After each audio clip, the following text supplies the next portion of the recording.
बिस्मिल्लाहिर्रहमानिर्रहीम। अस्सलाम वालेकुम अज़ीज़ तलबा, मेरा नाम रईस अहमद है। मैं आपका 10वीं जमात रियाजी का उस्ताद हूँ। पिछले लेक्चर के अंदर हमने मश्क नंबर 3.4 मुकम्मल की थी। आज के लेक्चर में हम तगय्युर मुश्तरक, जिसमें हम तगय्युर रास्त और तगय्युर माकूस को एक ही सवाल के अंदर दोनों को एक साथ इस्तेमाल करेंगे। तो आइए तगय्युर मुश्तरक की तारीफ़ करते हैं और इनसे मुताल्लिक दो मिसालें हैं वो भी हम हल करते हैं। तो बढ़ते हैं वाइट बोर्ड की जानिब। तो आज हम मुश्तरक तगय्युर या तगय्युर मुश्तरक हम इसकी तारीफ़ करते हैं, जिसे हम इंग्लिश में जॉइंट वेरिएशन कहते हैं। इससे पहले हमने पढ़ा है, इससे पहले हमने यूनिट 3 के तीसरे यूनिट के अंदर हमने जो तारीफ़ें की हैं वो निस्बत, तनासुब, तगय्युर रास्त और तगय्युर माकूस। फिर जी तगय्युर रास्त और तगय्युर माकूस क्या है? तगय्युर रास्त हमने पढ़ा है कि अगर एक मिकदार के बढ़ने से दूसरी मिकदार उसी तनासुब से बढ़े उसे हम तनासुब रास्त कहते हैं। और तगय्युर माकूस क्या है? एक मिकदार अगर बढ़ रही हो दूसरी मिकदार उसी तनासुब से कम हो उसे हम तगय्युर माकूस कहते हैं। मुश्तरक, यहाँ पे लफ्ज़ मुश्तरक वाज़े तौर पर बता रहा है और आगे तगय्युर, इसका मतलब ये है ये एक ऐसा तगय्युर है जिसमें दो मिकदारों के दरमियान ताल्लुक जो होगा वो तनासुब रास्त भी होगा, तनासुब माकूस भी होगा, मतलब दोनों जो तगय्युर होंगे वो मुश्तरक होंगे। तो आइए अब हम इसकी तारीफ करते हैं। तगय्युर मुश्तरक, इसकी तारीफ है एक या एक से ज़्यादा मुतगय्यरात में। इसका मतलब ये है कि अगर कोई एक मुतगय्यर, उसका एक मुतगय्यर के साथ एक या एक से ज़्यादा अगर मुतगय्यरात हों, एक या एक से ज़्यादा मुतगय्यरात में रास्त और माकूस तगय्युरों के मिलने से मुश्तरक तगय्युर बनता है। इसमें कहा यह गया है अगर किसी एक मुतगय्यर का एक के साथ, मतलब एक जैसी मिकदारों के साथ तगय्युर रास्त आ रहा हो, वो एक भी रकम हो सकती है, एक से ज़्यादा रकम भी हो सकती है। और एक या एक से ज़्यादा के साथ अगर तगय्युर माकूस आ रहा हो तो हम यहाँ पे ये कह सकते हैं कि इनके मिलने से जो बनने वाला तगय्युर होगा वो मुश्तरक तगय्युर होगा। आगे हम यहाँ पे ये कहते हैं इसकी वजाहत के अंदर, अगर एक मुतगय्यर y का x के साथ तगय्युर रास्त, कि अगर y x के साथ तगय्युर रास्त में आ रहा है तो हम इसे इस तरह से लिखेंगे y और x का तगय्युर रास्त है, और y का z के साथ अगर तगय्युर माकूस हो तो अगर y का z के साथ जिस भी मिकदार के साथ तगय्युर माकूस होगा हमेशा उसको एक के बटे में लिखेंगे। हम यहाँ पे लिखेंगे y और z आपस में तगय्युर माकूस, इस तरह से लिखेंगे। लेकिन अगर दोनों को एक साथ लिखना हो तो हम किस तरह से लिखेंगे? y इसका तगय्युर है x के साथ रास्त और z के साथ y का तगय्युर माकूस है। अगर हम ये तगय्युर की अलामत को हटाएं तो हम जानते हैं कि हम यहाँ पे बराबरी की अलामत लगाते हैं, जो कि हमने यहाँ पे इस अलामत को हटा के यहाँ पे बराबरी की अलामत और साथ में के लगाया। के यहाँ पे क्या है? तगय्युर का मुस्तकिल है और ये कभी भी सिफर नहीं होगा, क्योंकि यहाँ से हम ये बात बताते हैं कि किसी भी तगय्युर के अंदर तब्दीली उसके 2 गुना, 3 गुना, 4 गुना, 5 गुना कितने गुना आ रही है, तो इसी वजह से हम के लगाते हैं। y बराबर है kx बटा z के, जबकि के बराबर है सिफर नहीं है। आइए इससे मुताल्लिक हम एक और मिसाल देखते हैं।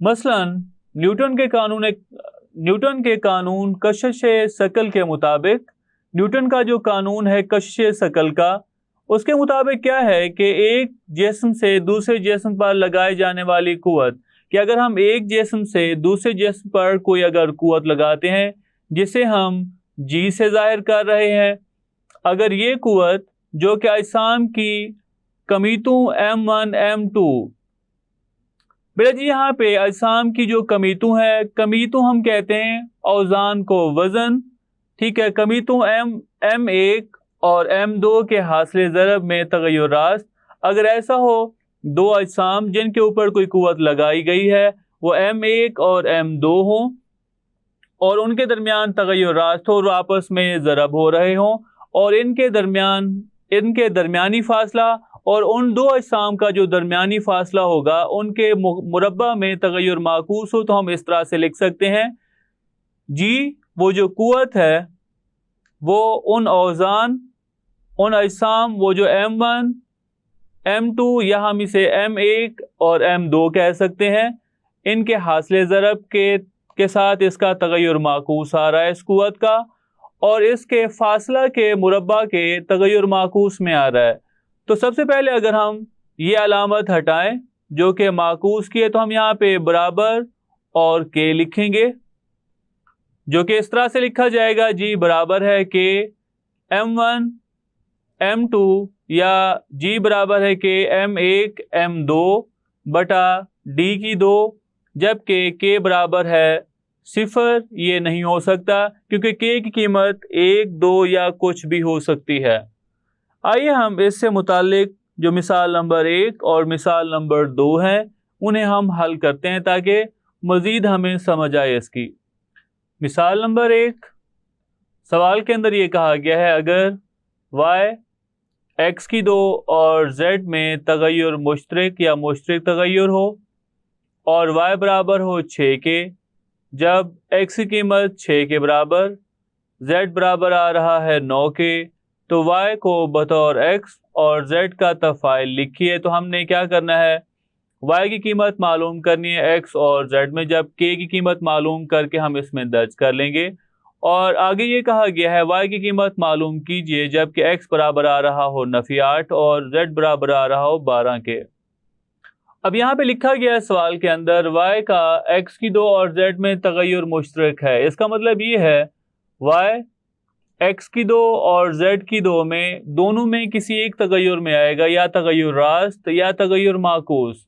तो पहले हम यहाँ पे तगय्युर रास्त ही लिख लेते हैं कि y का हम यहाँ पे लिखते हैं, क्योंकि y का अगर x की 2 और z में तगय्युर मुश्तरक या मुश्तरक तगय्युर आ रहा है तो y x की 2 और z के साथ तगय्युर रास्त में होगा। तो आइए हम लिखते हैं, चूंकि y x की 2 और z में मुश्तरक तगय्युर है तो इसलिए पहले हम इसे तगय्युर की अलामत में लिखते हैं, उसके बाद मजीद हम इसे आगे हल करते हैं।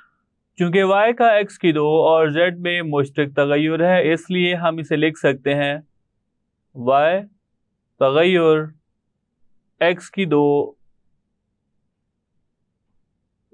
z के y का x की 2 और z के साथ तगय्युर रास्त आ रहा है। तगय्युर की अलामत को हटाएं तो हम यहाँ पे लिख सकते हैं y बराबर है के x की 2 z, नाम हम इसे देते हैं मसावात 1 का। अब हम क्या करते हैं, हम यहाँ पे y की कीमत 6, x की कीमत 6 और z की कीमत 9 इस मसावात 1 में दर्ज करके k की कीमत जो कि मुस्तकिल मिकदार है उसकी कीमत मालूम करते हैं। लेकिन बेटा जी कीमत दर्ज करने से पहले यहाँ पे आप एक सवाल के अंदर कीमत दुरुस्त कर लें। y की कीमत 6 ही है लेकिन x की कीमत यहाँ पे 6 नहीं है, x की कीमत यहाँ पे 4 लिख लें। अगर हम x की कीमत 4 के लिए हल सेट मालूम करते हैं तो सवाल के मुताबिक जो यहाँ पे हल किया गया है उसका जवाब ठीक नहीं आता। x की कीमत 6 के लिए आप हल कर लेंगे तो कोई मसला नहीं है, लेकिन यहाँ पे x की कीमत 4 दी गई है। हम यहाँ पे लिखते हैं y की कीमत 6, x की कीमत 4 और z की 9 मसावात 1 में दर्ज करने से मसावात 1 में y बराबर है 6, x बराबर है 4 और z बराबर है 9 दर्ज करने से अगर ये कीमतें इसमें दर्ज करें तो हम यहाँ पे लिख सकते हैं 6 बराबर है के ज़रब 4 का मुरब्बा और ज़रब 9 के मालूम करना है तो जो रकमें यहाँ पे ज़रब हो रही हैं इसके साथ वो दूसरी तरफ तकसीम कर देते हैं। तो हम यहाँ पे लिख सकते हैं 6 बटा 4 का मुरब्बा हल करें तो दूसरी तरफ बन जाएगा 16 और 9 यहाँ पे ज़रब हो रहा है दूसरी तरफ तकसीम कर देंगे तो ये बराबर आएगा के। यहाँ पे जो अदद तकसीम हो रहा है वो 3 अगर तकसीम करें तो 9 पे तकसीम करें जवाब आता है 3 और अगर 6 पे तकसीम करें तो जवाब आता है 2। मज़ीद 2 को 16 पे तकसीम करें तो जवाब 8 आएगा। ऊपर यहाँ पे 1 बच जाएगा, तो हम यहाँ पे लिख लेते हैं के बराबर है 1 और 8 को 3 से ज़रब करें तो जवाब 24 के बराबर होगा। के की यही कीमत सबसे पहले मसावात 1 में दर्ज करते हैं। मसावात 1 में के बराबर है 1/24 दर्ज करने से अगर उसमें दर्ज करें तो हम यहाँ पे लिख सकते हैं y बराबर है के की कीमत 1/24 और आगे रकमें आ रही हैं x की 2 z के बराबर। ये मसावात हमने मालूम करनी थी, मालूम हमने कर ली, इसको नाम देते हैं मसावात नंबर 2 का। आइए अब हम y की कीमत मालूम करने के लिए जो कीमतें हमें दी गई हैं वो मसावात 2 में दर्ज करते हैं। मसावात 2 में x बराबर है नफ़ी 8 और z बराबर है 12 दर्ज करने से इसमें कीमत दर्ज करें तो हम यहाँ पे लिख सकते हैं y बराबर है 1/24 ज़रब x की कीमत है नफ़ी 8 इसका मुरब्बा होगा और ज़रब z की कीमत 12 के बराबर है। 12 को 24 पे तकसीम करें तो जवाब 2 होगा। y बराबर आएगा नफ़ी 8 का मुरब्बा 64 के बराबर बटा 2। 2 को 64 पे तकसीम करें तो जवाब 32 होगा। y के लिए हमने कीमत मालूम करना थी और y की कीमत 32 के बराबर आ रही है। आइए अब हम मिसाल नंबर 2 हल करते हैं। मिसाल नंबर 2, इसके अंदर कहा गया है P का Q और R की 2 में तगय्युर रास्त है, तो हम यहाँ पे लिख सकते हैं P का तगय्युर रास्त आ रहा है किसके साथ, Q और R की 2 के साथ। नाम हम इसे दे दें अगर मसावात 1 का। उसके बाद लिखा हुआ है कि P का S और T की 2 में तगय्युर माकूस है, तो हम इसे भी लिख लेते हैं P का S और T की 2 में तगय्युर माकूस, ये भी हमने लिख लिया। अब हम दोनों का मुश्तरक तगय्युर लिखें तो हम यहाँ पे लिख सकते हैं P तगय्युर रास्त है इसके साथ QR की 2 और तगय्युर माकूस है S और T की 2 में। हम इसे नाम देते हैं S और T की 2 में। मसावात बनाने के लिए हम क्या करते हैं, ये तगय्युर वाली अलामत यहाँ से हटा देते हैं। तगय्युर वाली अलामत यहाँ से हटाएं तो हम यहाँ पे लिख सकते हैं P बराबर है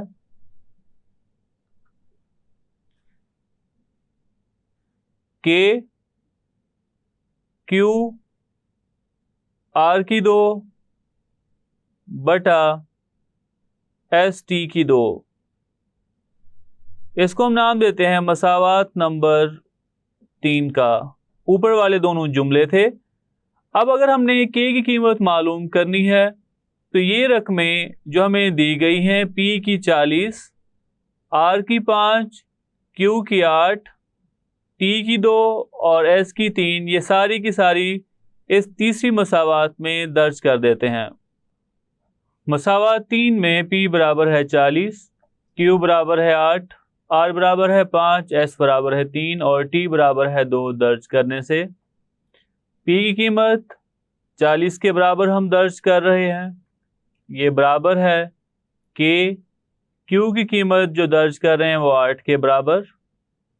उसके बाद R की कीमत 5 के बराबर इसका मुरब्बा होगा बटा S की कीमत 3 के बराबर है और T की कीमत 2 के बराबर इसका आ रहा है मुरब्बा। मज़ीद अगर हम इसे हल करें तो हम यहाँ पे लिख सकते हैं 40 बराबर होगा K 8 ज़रब 5 का मुरब्बा 25 के बराबर बटा 3 वैसे लिखेंगे 2 का मुरब्बा 4 के बराबर होगा। जो रकमें यहाँ पे कट रही हैं वो इधर ही काट देते हैं। 4 को 8 के ऊपर तकसीम करें तो जवाब 2 होगा। के मालूम करने के लिए जो रकमें यहाँ पे तकसीम हो रही है दूसरी तरफ ज़रब करते हैं। हम यहाँ पे लिख सकते हैं के बराबर होगा 40 ज़रब 3 बटा 2 ज़रब 25। तो बेटा जी पहले हम इसके ऊपर 5 तकसीम करें, 25 के ऊपर 5 तकसीम करें तो जवाब 5 आएगा। 40 के ऊपर 5 तकसीम करें तो जवाब होगा 8। उसके बाद हम 2 पे 2 तकसीम करें तो जवाब 1 आएगा। 8 के ऊपर 2 तकसीम करें तो जवाब 4 के बराबर होगा। तो के की कीमत यहाँ पे आएगी 4 को 3 से ज़रब करे 12 बटा 5 के बराबर। के की यही कीमत मसावात 3 में दर्ज करते हैं हम। अगर हम ये मसावात 3 के अंदर इसे के दर्ज करते हैं तो हम यहाँ पे लिख सकते हैं P बराबर है 12 बटा 5 QR की 2 बटा S T की 2। बेटा जी आगे सवाल के अंदर ये कहा गया है कि हमें P की कीमत चाहिए और बाकी जो हमें कीमतें दी गई हैं इसको हम नाम दे देते हैं पहले मसावात नंबर 4 का, और बाकी जो हमें कीमतें दी गई हैं वो हम मसावात 4 में दर्ज करके P की कीमत मालूम कर लेते हैं।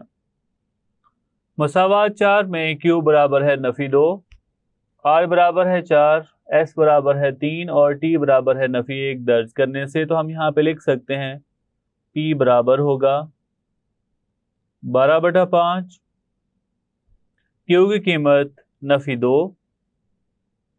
उसके बाद R की कीमत 4 इसका मुरब्बा होगा बटा S की कीमत 3 के बराबर और T की कीमत नफी 1 तो इसका भी मुरब्बा होगा। P बराबर होगा 12 बटा 5